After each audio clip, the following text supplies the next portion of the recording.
Agent in charge of the region. Thank you very much. This is an ongoing investigation, but this goes in when law enforcement work in our community as a team, hopefully find a positive result as we come through this.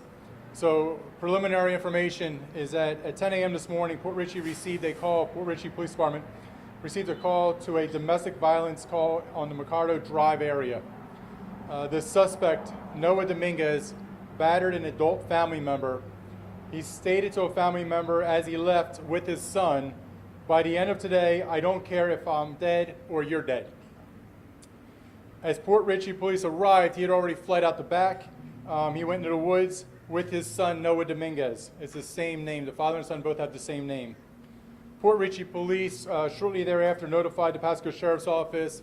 We responded with our canine unit, air, patrol, started calling everything out. As information started coming in, we were very much fearful for little Noah Dominguez. And so that's why we called out our MAC team, which is our Missing and Abducted Child Unit. That team is very highly trained, has been together for years, is certified, and so it runs a gamut. But biggest thing for us was as soon as we heard those statements, we got concerned. We got even more concerned when Noah Dominguez contacts another family member, and this is his quote: "Anyone try to get him," meaning Noah, "it will be the last day on earth for him and the baby." So he's already making statements out there that he's not going to go out peacefully. This is going to be a bad day. Noah Dominguez, the father, his date of birth is 10/27/1998, which makes him 23 years of age. He's 6'3", 170 pounds. He has approximately 11 felony prior arrests and 15 misdemeanors. The child in this case, this is little baby Noah Dominguez. Noah was born July 15th, 2019. He's coming up on his third birthday. He's 3 feet tall, 35 pounds. So this is where we need public assistance. Any information, please let us know. You know, are we concerned? Absolutely.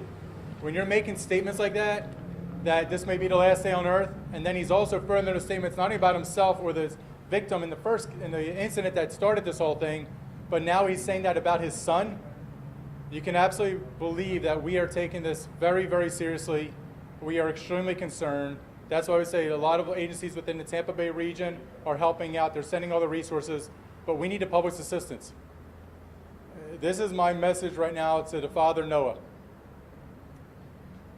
This is your baby son. He came on earth because of you. God blessed you with him.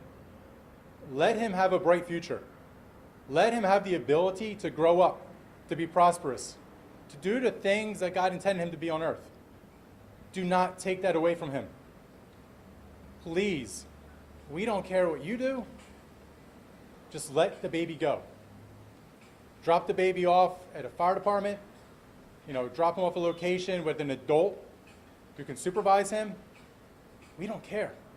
Just let us have little baby Noah back. Let the rest of your family be able to hold him again. As for yourself, I hope you turn yourself in. This is never the end. At the same time, there will be consequences. But for us, it's primarily for the baby.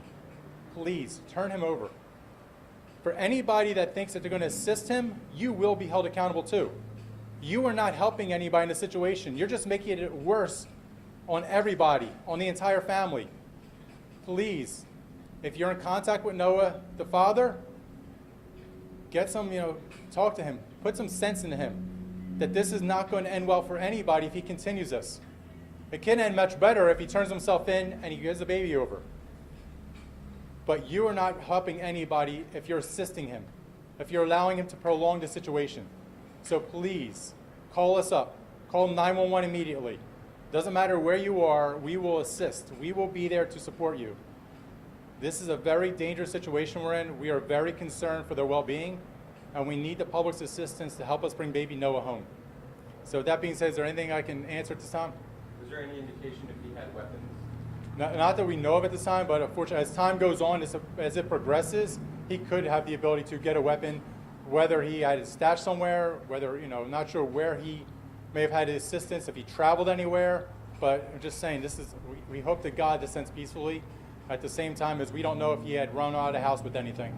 We set up a perimeter that perimeter is cleared, or inside Yeah, that perimeter is already cleared, so Yeah. you stand it outside that catch net, if you will. Yeah, we think by the time Port Richey got on scene, by the time then the sheriff's office was notified, he had already gotten through. That's what we have teams still surveying, going through the area, checking the area, but this is where we've opened it up regionally to all our partners in Tampa Bay, saying as soon as get any information, let us know. If we feel like it needs to go further, we will absolutely go further with that, and that's when we're going to work with FDLE even further to make sure if we go outside the Tampa Bay region.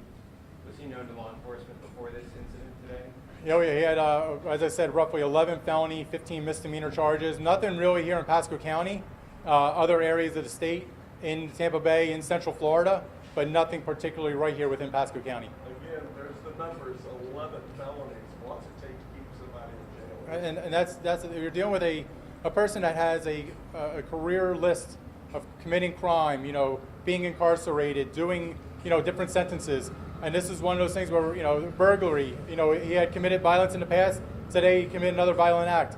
This is those type of things that in the long run we hope that society as in general we look at these things because there are patterns, and those patterns unfortunately are not often broken as in this situation. But right now we just need to get the baby back. We need to get back baby Noah. This hasn't qualified as an Amber Alert yet? It hasn't yet qualified to that level because the mother in the situation has passed away before, so he is primarily a custodian, so it hasn't risen that level yet. However, unfortunately, there's bureaucracy and everything, and but for all of us, there's absolute truth that for me, it's an Amber Alert. For me, we are treating this to the highest level possible.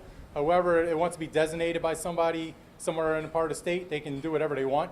But as for us in the Pasco Sheriff's Office, with the Port Richey Police Department, with FDLE here regionally, we're all treating this as if this is an Amber Alert, this is the real deal, and we're going to put every resource possible to get the baby home. How many hours is this now since this happened? It's 10 o'clock this morning.